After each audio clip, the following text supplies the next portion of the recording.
तो आज हम इस वीडियो में देखेंगे work and energy chapter class 9 का।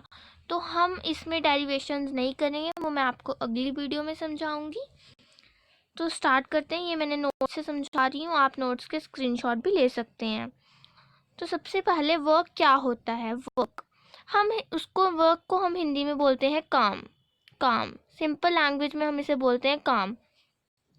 लेकिन in physics work is not defined as काम, क्योंकि जो वर्क होता है फिजिक्स में हम बोलते हैं कि work is defined as a force acting upon an object to cause the displacement. आपको मैं एग्जांपल से समझाती हूँ। जैसे कि ये एक ऑब्जेक्ट है, इस पे मैंने फोर्स लगाया और ये जो ऑब्जेक्ट है ये भी डिस्प्लेस हुआ उसी डायरेक्शन में जहाँ मैंने इस पे फोर्स लगाया। डिस्प्लेस मतलब अपनी जगह से इधर आ गया, जैसे इधर पे है ये, अब इधर आ गया। ठीक है, तो हम वर्क डन तब मानते हैं जब कोई फोर्स अप्लाई हुआ हो ऑब्जेक्ट पे, मतलब कि एक ऑब्जेक्ट पे फोर्स लगे और जो ऑब्जेक्ट है वो अपनी जगह से हिले।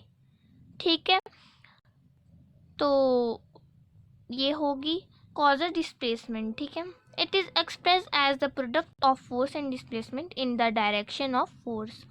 हमने देखा कि जो एक ऑब्जेक्ट पे जब हम फोर्स लगाते हैं तो ऑब्जेक्ट भी डिस्प्लेस होता है। डिस्प्लेसमेंट को हम एस से रिप्रेजेंट करते हैं। ठीक है, वर्क डन को हम डब्ल्यू से रिप्रेजेंट करते हैं। ठीक है, और अगर वर्क डन हुआ होगा, अब हमने फोर्स लगाया तो फोर्स को हम एफ से करते हैं।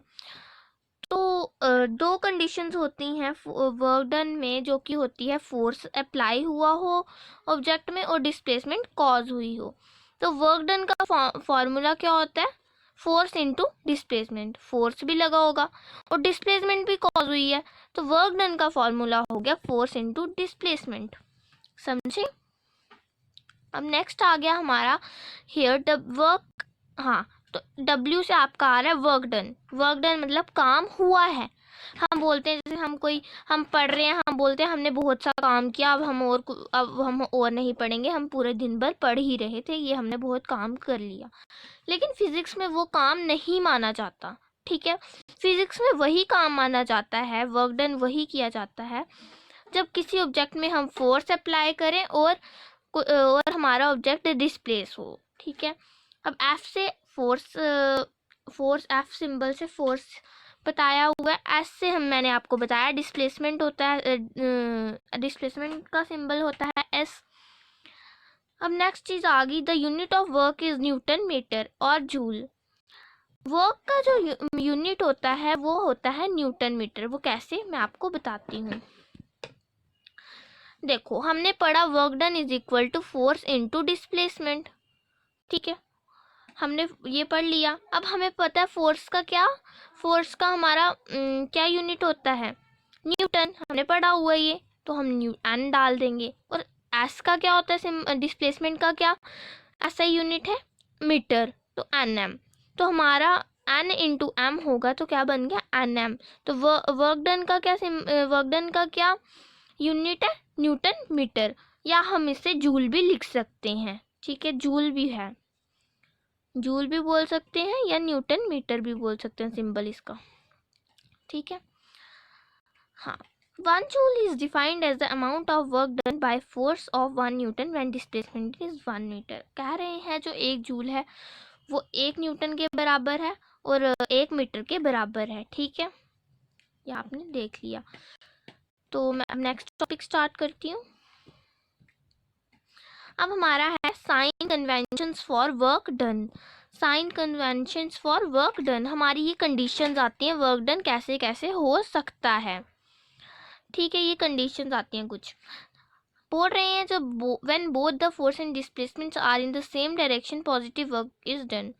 कह रहे हैं, इसमें बोला जा रहा है कि जब हमारे ऑब्जेक्ट पे फोर्स लगा, जहाँ पे फोर्स लगा वहाँ से ही ऑब्जेक्ट जो है वो उसी डायरेक्शन में डिस्प्लेस हुआ, डिस्प्लेसमेंट उसी डायरेक्शन में हुई, तो हमारा जो वर्क फोर्स होगा वो पॉजिटिव होगा, वर्क डन जो हमारा होगा वो पॉजिटिव होगा। उसका फॉर्मूला ये ही रहेगा। बोल रहे हैं अब सेकंड कंडीशन में बोल रहे हैं जब हम किसी ऑब्जेक्ट में फोर्स लगाते हैं और वो उसके अपोजिट डिस्प्लेस होता है, अपोजिट डिस्प्लेस होता है, जैसे वो अगर हमने फोर्स इधर लगाया वो उधर चले गया, या वो इधर चले गया, या वो वापस इस साइड आ गया, जो हमारा फोर्स होगा वो नेगेटिव हो जाएगा। क्या हो जाएगा? नेगेटिव। ये कंडीशंस आपको याद रखनी है। अब नेक्स्ट, अब positive work and negative work. Positive work क्या होता है? इस वीडियो में हम सिर्फ वर्क पढ़ेंगे, वर्क के बारे में पढ़ेंगे। पॉजिटिव वर्क वो होता है when force and displacement are in the same direction, the work performed on an object is said to be positive work. कह रहे हैं पॉजिटिव वर्क वो होता है जब हमारा जो फोर्स होता है और वो डिस्प्लेसमेंट होती है वो सेम डायरेक्शन में होता है, तभी हमारा वर्क जो होता है वो पॉजिटिव। हमने पहले कंडीशन में वो देखा, जैसे मैंने इस ऑब्जेक्ट पे फोर्स डाला और ये भी डिस्प्लेस हुआ उसी डायरेक्शन में, तो जो हमारा वर्क होगा वो किस में होगा? पॉजिटिव में होगा। ठीक है, अब एग्जाम्पल दी हुई है, या पढ़ लीजिए। नेगेटिव वर्क कौन सा होता है? जब हम फोर्स एक ऑब्जेक्ट पे यहाँ डाल रहे हैं और वो अपोजिट मूव कर रहा है, इधर आ रहा है या उस साइड जा रहा है या इस साइड डिस्प्लेसमेंट हो रहा है, तब हमारा जो वर्क होगा वो नेगेटिव होगा। अब हमारा आता है जीरो वर्क, ये भी एक इसकी थर्ड कंडीशन है। When force and displacement are perpendicular to each other और व्हेन फोर्स और डिस्प्लेसमेंट इज जीरो। कह रहे हैं जब फोर्स और डिस्प्लेसमेंट परपेंडिकुलर होते हैं, परपेंडिकुलर मतलब जब 90 डिग्री का एंगल बनाते हैं, तो फोर्स जो होता है वो क्या हो जाता है? जीरो। वर्क डन कितना हो जाएगा? हमारा जीरो हो जाएगा। वो कैसे होता है मैं आपको बताती हूँ। जैसे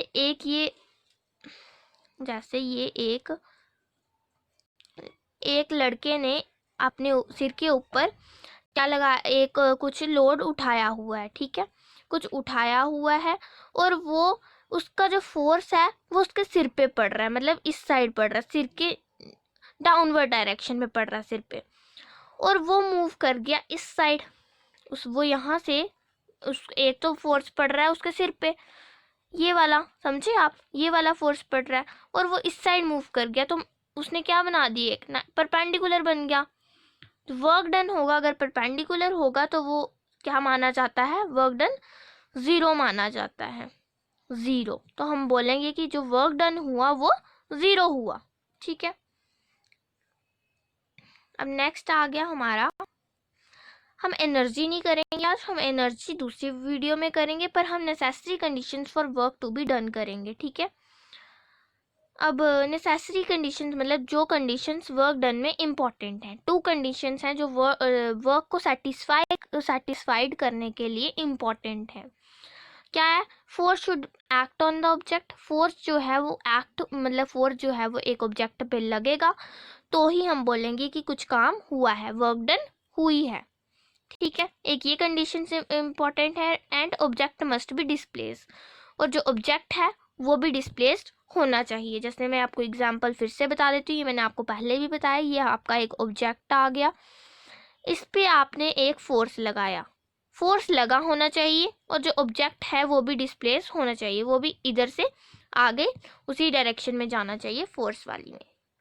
तो इस वीडियो के लिए इतना ही, अगली वीडियो में आपको मैं बताऊंगी एनर्जी।